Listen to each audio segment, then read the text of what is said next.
So thank you for having me. I'm Lauren Graham. I am a dermatologist, so I'm here to talk to you about the skin. It's an honor to talk to all of you today. So please interrupt me if you want. I'm going to kind of give you an outline of what I'm talking about. So before I move on, if you want to interrupt and ask questions. Also, I'd love if I'm just giving a lot of advice, some tips. So if anybody has a tip that I didn't say, that's what these kind of things are for, is, a forum to help each other out. So please, let's educate each other as well. So please interrupt me, but also you can always ask at the end too, okay? So I have no disclosures. I will be talking about some off-label use of medications, and this is kind of the theme, I think, for all the doctors speaking today. Make sure you talk everything with your personal physician. Everyone's different. Everyone's body's different, so you just have to, you'll have to talk to your physician about everything. So I'm going to talk to you about telangiectasias, dry skin, itching, Raynaud's, digital ulcers, and calcinosis. I'm going to try to really give you just some tips, kind of the dermatology angle of things, of just tips we give our patients that maybe could help you just on the day-to-day basis. We know that scleroderma, as probably everyone in this room knows, affects a lot of organ systems, and the skin is just one of them, but the skin's important too, and so and we appreciate that, so I want to talk to you about. So first, a lot of people probably in this room aren't happy with their skin, but I just want to remind you of all the good things the skin does. To be frank, it keeps the insides in and the outside out. So this is a picture of a virus, but it keeps the bugs out, the bacteria, the viruses. It's a protective barrier, and it also keeps everything in. It's important for temperature regulation, which unfortunately probably some people in this room know about on the bad side, that it's not as working as well, but it helps you sweat. When your body gets hot, it releases sweat so you cool down. It also helps restrict blood vessels, so when you're cold, it keeps your heat in. So I'm going to just get right in. So the first thing we're going to talk about is telangiectasias today. So what are telangiectasias? They're that red blotchy little stuff on your face, on your hands. Some people can get them on their feet and their mouth. They can show up anywhere, especially in scleroderma, but usually the most detrimental for the patients usually are the ones that on the hands and the face for you guys. So what they are small, dilated blood vessels that are really near the skin. That's why you can see them. They're broken capillaries. You can see them in all kinds of the ranges of scleroderma, both the localized and diffuse.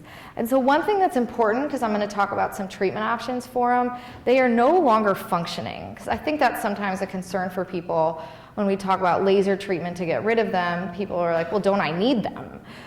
They are no longer functioning. They still get blood flow in them, and that's why the laser works, which I'll talk about. But they're no longer functioning, so I think that's always nice to know and nice to hear for patients, so to decrease the anxiety of treating them. And I'm not going to go into this extensively. We have some great talks on lung disease later, but it can correlate with the development of pulmonary hypertension or increased pressure in your heart. So it can be a sign of other things. So again, this is just the theme of the day, is work with your physicians with this. So one of the treatments we use for telangiectasias are lasers or light therapy. So what is a laser? It's a source of high energy light, and we use it in a lot of dermatological conditions. We use it for vascular lesions like the telangiectasias. We also use it for pigment changes, and we can use it for many other things. So I went into our office and took a picture for you guys of the laser so that you kind of knew what to expect. So I'm about 5 feet tall, and it sits about right here on me. So it's about 3 feet, probably by 2 feet. It's kind of hard to get the perspective from this picture. So it's kind of a box. This is where the laser is. And then you've got this handheld kind of handle thing that's on this long rope, which kind of helps you, just the doctor, move it around so we can use it wherever kind of we want it. So just so you know, if you've never seen one, that's what it is. There's 2 treatments that we usually use to treat vascular lesions. One is called IPL, which stands for intense pulse light, and the other is PDL, which stands for pulse dye laser. So these are just kind of 2 acronyms or names that you may see thrown out, and sometimes people aren't sure which one to use, or even if they want to use it. So I'm going to kind of talk to you about how it works. So what happens is the laser targets the red blood cells in your blood vessels and heats them up. and then that causes damage to the vessel, and the vessel collapses. So then the vessel can no longer get blood through it. And so that's how it works, and that's how it decreases the redness and gets rid of the vessels. So like I said, there's 2 different kinds that we use. In your handouts, there's a lot more details than what's on my slides, so please feel free to look at those and ask me questions later if you want. But I went into a little more detail on, there's been some trials on which one's better. The long story short is there are a couple studies, everything's a small study, so caveat with that, but there are a couple studies that show the PDL works a little bit better, but then there's another study that shows that they're the same. So the moral of the story is PDL probably works better, but they both work. And the results of the studies that I have in the handouts say that they both work. It's just that the PDL works a little bit better. So again, they both are effective, but some studies said that the PDL is better. The treatment cannot prevent new ones from occurring. So I think that's something really important to keep in mind if you're thinking about treating these, is that we can't prevent new ones from coming, so you just have to keep that in mind when it comes to cost, when it comes to time that it takes for you to come to the office, that kind of thing. And one thing that people are always interested in is skin of color. The settings need to be less aggressive if you have a darker skin, so it takes more treatments. There's also, with everybody, but this is more of a risk with darker skinned people, there is a risk of depigmentation, or wherever you shoot the laser, that your skin color will change a little bit. That is less common because we change the settings if you have darker skin, but that is something you just need to keep in mind. So what are the side effects of this laser treatment? Pain is probably one of the biggest ones. It feels like a rubber band snapping. So it's not that bad, and I've had it done, so I can tell you, it's not that bad, but at the same time, if you have a ton of them on your face, it may, become bad if you have a lot of them to be done. So sometimes people like to take breaks, or some people like to only treat some and not treat others. But in general, we don't give anesthesia for it. It's really, it's not that painful. Bruising is another side effect. So there's actually 2 different settings that we can do, one for a bruising setting and one a non-bruising setting. And why would we do one versus the other? The bruising setting works faster, but then you increase your risk of bruising. So it's kind of, again, and I'm going to talk cost in a second, but it's kind of between you and your doctor's decision on which one you want to do. So, but if you want to do the bruising, do it on a Friday where you have nothing to do for the weekend, is my advice. So you can get redness, you can get swelling, you can get itching. Rarely you can get infection, burns, like I said, changes in skin pigmentation, but that is less often, that happens less often. So what about this in scleroderma? There was a small study, 16 patients with scleroderma and 20 healthy patients that had telangiectasias for another reason, and they were treated with this laser, the PDL. They both worked for them, but as you can see, patients with scleroderma took anywhere from 3 to 4 treatments to be pleased with the results, whereas the healthy patients took less than 2, average less than 2. Unsure why, that we're not really, maybe it's because of the thicker skin. Scleroderma, you can also have thicker blood vessels, so it's harder to get the laser to get in. People don't really know exactly why it takes more treatments, but it does take more treatments. So again, just keep that in mind. So why does all that take more treatments matter? Because it's not cheap, I will be frank. You can call around and find out at different places, but it's anywhere from $500 to $1,000 for one treatment. And as I just showed you, it may take you 3 to 4 treatments. The price does depend on how much area is treated. So if you only have a couple, it's going to be less expensive than if you have them all over your face, all over your hands, and want everything treated. So just keep that in mind. So the next question is, does insurance cover it? My advice is the physician can try to fight it, and I've talked to physicians a couple have been able to get it covered depending on your insurance, but in general, it's not covered. So you have to be, if you're going to go do it, you have to be prepared to pay that bill. So we can try to get insurance to cover it, but my advice is, unfortunately, unless you can't afford it, if insurance says no, it's probably not the best option, unfortunately. So what to expect when you get there? Everyone in the room will be wearing goggles. It's a safety precaution. Yours will be opaque, so you can't see through them. The doctors can see through theirs, so they can see what they're doing. And the area, so the laser device comes with a cooling device. So they're going to cool your skin where they're going to shoot the laser, and then they'll shoot the laser.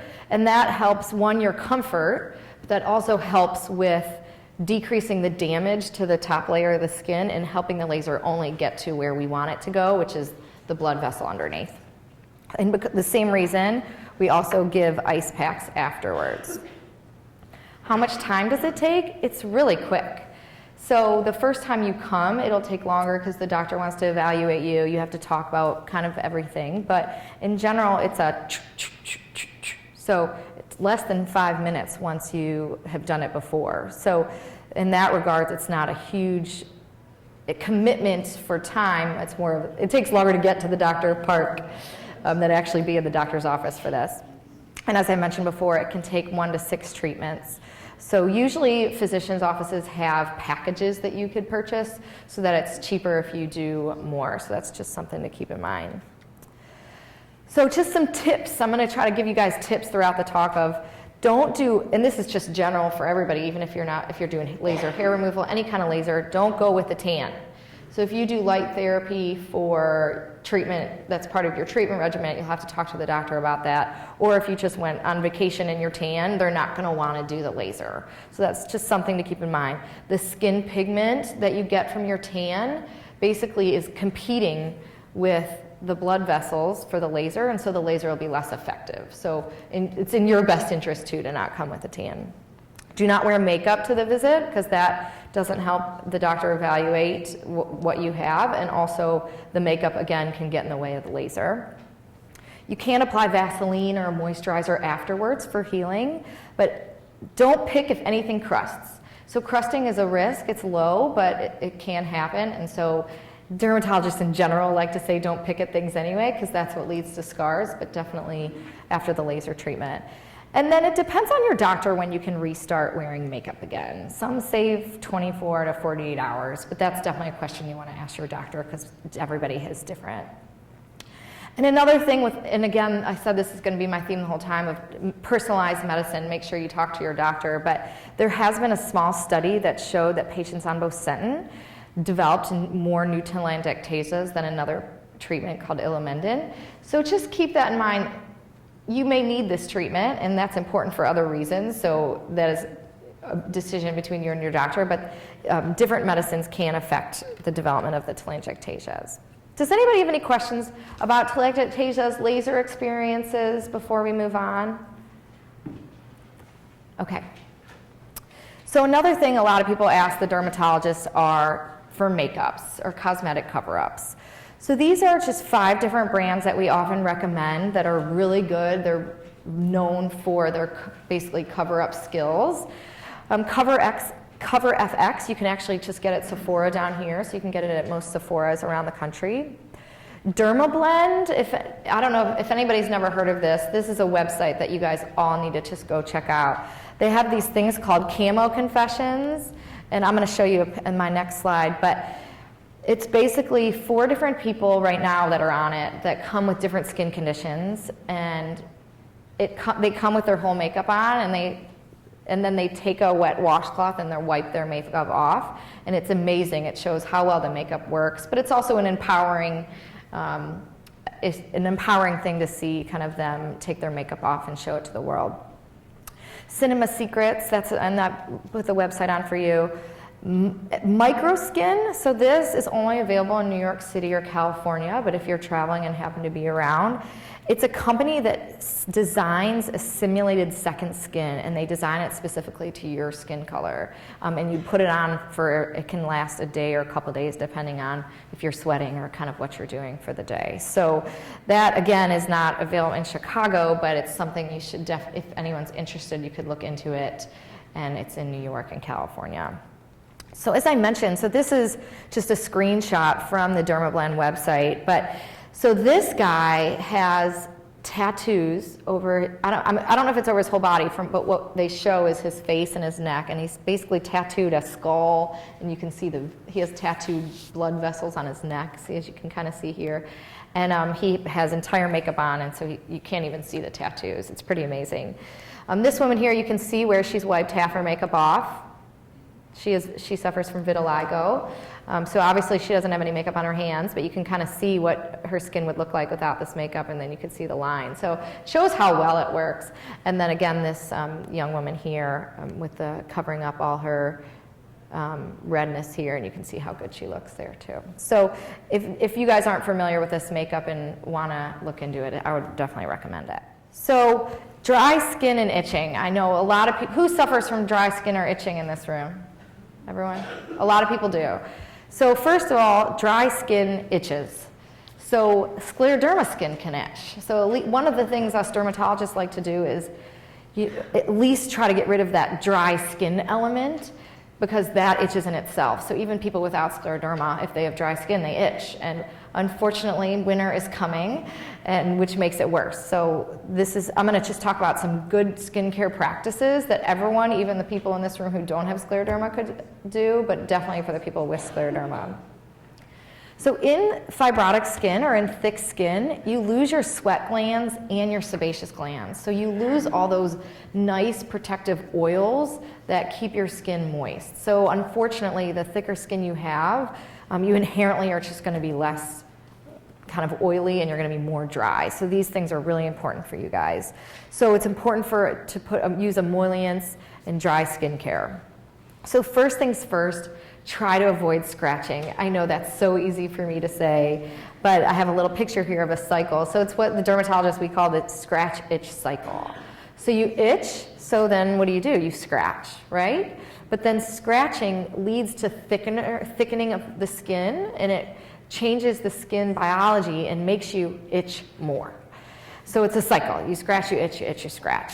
There's a lot of research going into itch right now in the dermatology and other, just in the science world. Unfortunately, we still have a way to go, but it is moving along. So that's encouraging, but nothing really on the pipeline specifically for that yet, but there's still things you can do.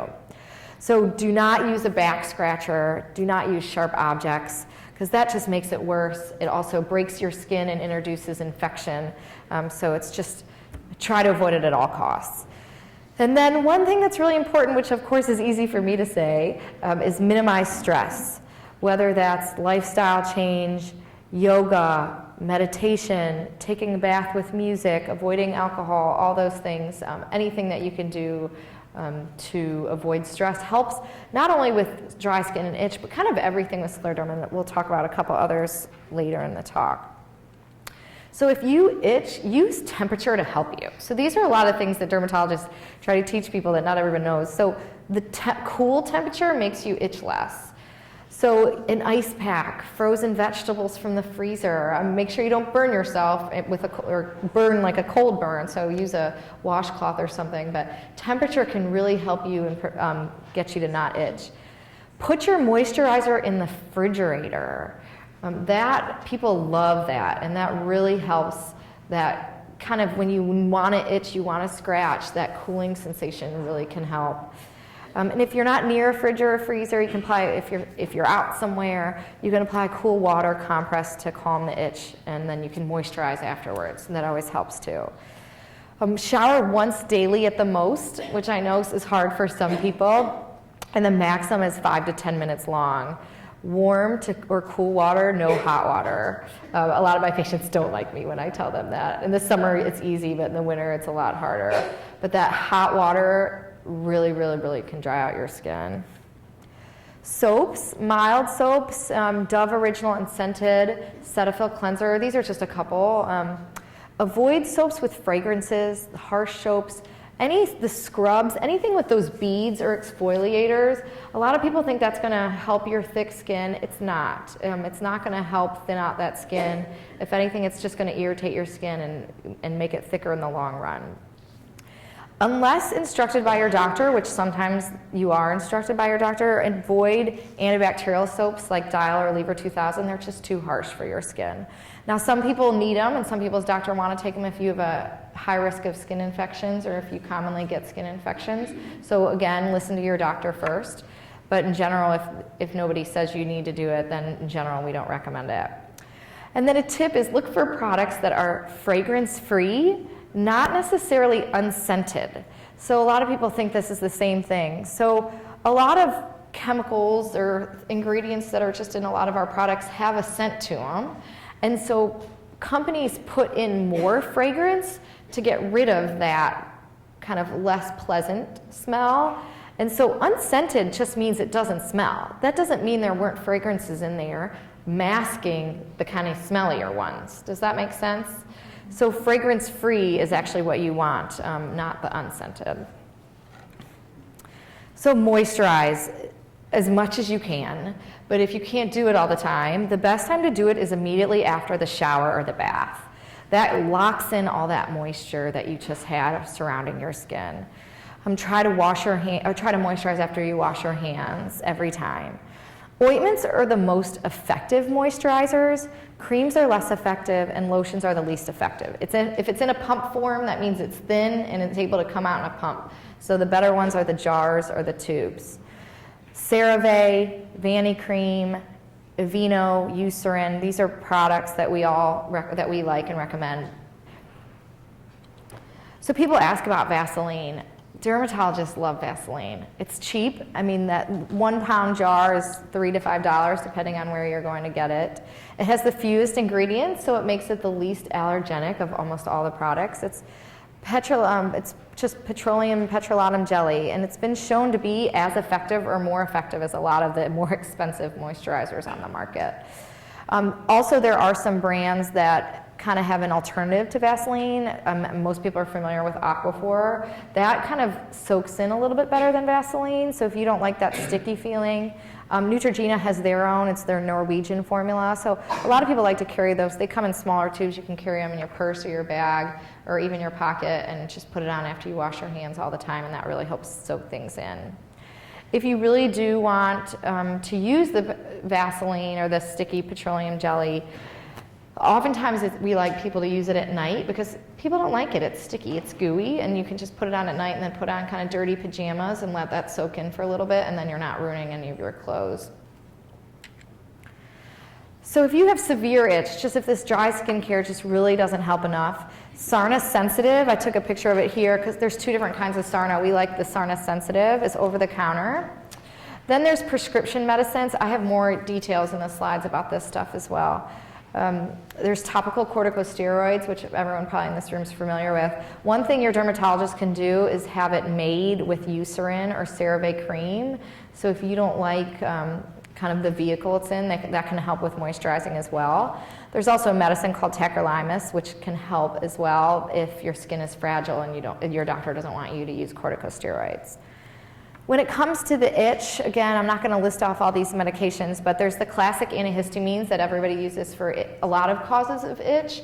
In general, it doesn't help scleroderma itch as much, but I think it's worth a try if you haven't tried it. But don't be discouraged if it doesn't help you, because that's often the case with scleroderma. There are a couple prescription medicines, gabapentin or Neurontin or pregabalin or Lyrica can be helpful. Use those with your doctor, of course. So another thing we often use both for itch and for stiffness of the skin is light therapy. So this is a picture of kind of what it is. People kind of think it looks like a tanning bed, if anybody's been in a tanning bed before. It is not a tanning bed because it's a specific wavelength of light, so it's safer than a general tanning bed. But it's used oftentimes in localized scleroderma or morphea for the thickness of the skin, and a lot of times with people they just have such bad itch that it often helps with that too with scleroderma. Side effects, it does make you tan, so it can make you kind of a browner color, so some people like that, some people don't. It can make you itch and it can give some people a headache.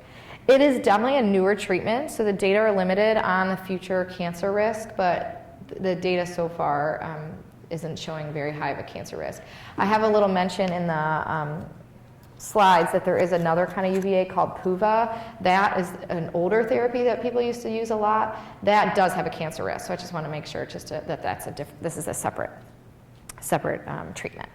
So here again, this is the PUVA. There's also narrowband UVB and broadband UVA. I go into more details on the handouts, and I'm happy to take questions about that. So this is just one medicine, and again, I'm not going to go through all the medicines. You guys know the medicines and more than anybody else does around here. But there's a new medicine that's been used for a lot of conditions, but it's being used now it's in clinical trials for lung disease right now for scleroderma, but it has been with a very, very small study of patients, helped with itching and calcinosis, along with the skin score and lung fibrosis. So do I think you guys all need to run out and tell your doctor to get on this medicine? No, I don't. It's very still experimental for scleroderma, but there are things hopefully on the pipeline that may be able to help in the future. Okay, so then I'm going to talk briefly, we're short on time, so on Raynaud's. So what is Raynaud phenomenon? It's a defect in the blood vessels where you cannot regulate the temperature in your skin. So it restricts the blood vessels episodically. It often happens in the cold, as you guys know who suffer from it. It happens often on the fingers, but it also can affect the toes, the nose, the ears, kind of anywhere that's kind of far away from the core of the body. So it turns white in the cold and then turns red or blue when rewarming, and it can last for minutes to hours. So a couple things to think about if you do have this. Some medicines can make it worse, so that's something to keep in mind, and there's a list here. Beta blockers, which are very common, clonidine, and some other medicines. Oral contraceptive pills are also something. And then if possible, avoid decongestants, amphetamines, diet pills, methylphenidate, which is a treatment for attention deficit disorder. All those things are stimulants so that they can constrict the blood vessels.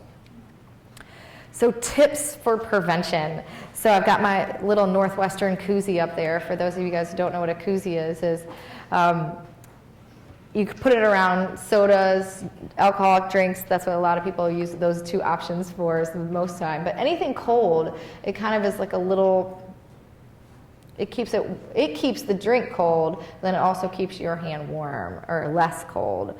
So minimize cold exposure. Be careful in the weather. Be careful in the summer, unfortunately. The air conditioning gets so cold. Be careful just when you get into your refrigerator or freezer, and then those grocery stores. You guys know that cold section, that freezer section, even the produce section can be so cold. So one, minimize cold exposure, and two, keep yourself warm. So gloves, mittens, hats, earmuffs, heavy socks, gloves to reach into the refrigerator, gloves to reach in the freezer. Have gloves in the car, have them at work, have them at home, have them in your bag, so that if you walk into a store and the air conditioning is freezing, you can pull on those gloves and not have to walk out and not have to worry as much. Layer, because again, even in the summer, we know those air conditioning is so cold. One thing sometimes people don't talk about is cotton clothes get cold when they're wet. So if you're an exerciser or if you want to try to exercise, definitely don't wear cotton, because if you're going to sweat, you're gonna get cold, which is not what you want. So exercise, if you want synthetics, Capilene, Smart Wool, any of those products. Working out inside is less of a problem, but still they have those fans going to help with all those people sweating, so just keep that in mind. A lot of the other synthetics don't get cold. Wool doesn't get cold when it's wet either. It kind of stinks, but it doesn't get cold. But cotton does get cold, so that's something to keep in mind, not everyone knows. Electric heaters, electric blankets, comforters, heating pads, warm bath and shower, space heaters at work, all that stuff. And then the biggest thing, which I'm sure everyone's been told a million times, no smoking, no smoking. So any questions about Raynaud's or any other tips people have? I gave you a lot. Okay, so next I'm going to talk about digital ulcers. So this kind of goes with Raynaud's because it's due to the poor blood flow, and it's also due to kind of micro trauma to the fingers or the toes. And it's worse when the skin is stiff, unfortunately. So it doesn't help a lot of people in this room. And you often see it on the back sides of the hands in diffuse scleroderma and the tips and limited, but that doesn't, not everybody reads the book and not everyone fits that. Seek physician help early if you've never gotten one and then you get one, okay? And unfortunately, a recent study in Europe that had over 2,000 patients in the study, 60% of the patients currently had digital ulcers, and every single one of them had a history of it, which I thought was pretty amazing. So I don't know what everyone's experience is here, but it's basically just showing how prevalent it is, unfortunately. So again, I'm not going to rattle off a bunch of medicines for you guys today, but Bosentan is a medication that can decrease the amount of new ulcers. It doesn't help heal the ones that you already have. And also, it's severe. There's injection of anesthesia that you can do if you get it really badly. That can open up the blood vessels. Botox can help, but it's expensive, but I'd love to hear if anybody has any experience with that. There's also a localized digital sympathectomy, which is performed by hand surgeons, which again, and these are kind of, if nothing else helps kind of things, because like I said, you guys know all the medicines already. But one thing, if you develop blue, black digits, go to the emergency room. Like, don't wait to call your rheumatologist, don't wait to call, you need to just go to the emergency room, you need to go to the hospital quickly. So tips for digital ulcers: avoid infection. I know that's easy to say, but if you get more red, if they get warm, more tender than normal, if you see pus, make sure you go to the physician and try to get in quickly. You can talk to your doctor about bleach baths as preventative. Again, this is something I would definitely talk to your doctor about. We use it in dermatology a lot for skin infections or people to prevent skin infections, a lot of times in eczema or atopic dermatitis. People get scared because they're like, what? I'm putting bleach in my bath, but it's very dilute. But we do recommend using the household bleach, not the concentrated bleach, because that can make a difference. Make sure your shoes fit properly and they're not too tight on your toes, because that can lead to, again, microtrauma like we talked about. And be honest about your pain. I think sometimes people just want to tough it out, but pain constricts blood vessels, so that makes it worse. So if you're in really a lot of pain, be honest and talk to your doctor about that. And then again, theme of the day, take care of your overall health, your heart health, your no smoking, decrease your stress. So if you have other health conditions besides your scleroderma, make sure you take care of all that too. Cuticles, do not cut them. It's okay to push them back, but do not cut them off. That's more prevalent in some other countries than the United States, but if that is something some people do, so I would not recommend that. And keep them moisturized. So I already talked about all the options in the dry skin area, but if you have bad cuticles and they really bother you, make sure that you get one of those more Vaseline, petroleum, and have a little tube in your handbag or in your pocket, and just after you wash your hands, make sure you're really moisturizing your cuticles all the time. And don't pick. I know, again, that's so easy for me to say, but picking just makes them worse. So the last thing I'm going to talk about is calcinosis. And so there are calcium deposits in the skin. They're firm, they can be painful, and you often see them in areas of repeated trauma. So you see them on the hands and the feet, you see them on the elbows, you see them on the knees, the shins. There's a lot of treatment options that we can try. There's nothing great. We were talking even before this that there's nothing great for this, and I know everyone wants to know the next thing that's great. Sodium thiosulfate is kind of a newer, people use it for other condition called calciphylaxis, which is a problem with calcium. And so there's some case reports of intralesional, meaning injected into the area, or topical, but that is not, it's not standard of care right now, and it's definitely not, there's not a lot of good studies on it.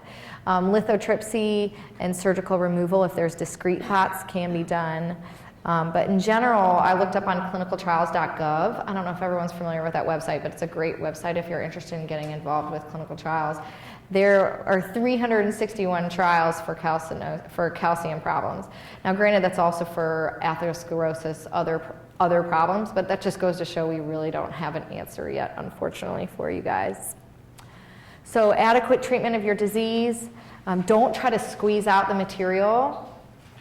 Avoid trauma to the area, avoid infection, and like I said, if anyone's getting involved with research, because we unfortunately we have a lot to learn. There is an observational study at Rutgers right now, just to kind of learn more about it, which could hopefully in the future help us figure out who gets it, why is it worse for some people, why is it, so that can eventually help us with treatments for that. So do you need a dermatologist? I'm biased, but yes, I think you do. Rheumatologists are fantastic, and they manage the disease along with depending on what you suffer from lung doctors, kidney doctors, GI doctors. But we can help you just optimize your skin as best we can. Also, if you're on an immunosuppressant medication, which a lot of you guys probably are, you really should be getting a skin check once a year for skin cancer, because it increases your risk of skin cancer development. So get involved, empower yourself, which you guys already are. You're here, you're already involved, or if you're listening online. So there's, I don't know, how many people are familiar with the Face Off to Scleroderma? It was the campaign on Facebook from Lisa, the blogger in Highland Park. Awesome. So it was this a lot of people knew about the ALS campaign, the dumping the bucket of water on yourself to raise money for ALS. Well, this is another campaign that basically was encouraging people to take off their makeup and take a picture of themselves without any makeup on, just to get the word out. So anyway, that was great. So get involved.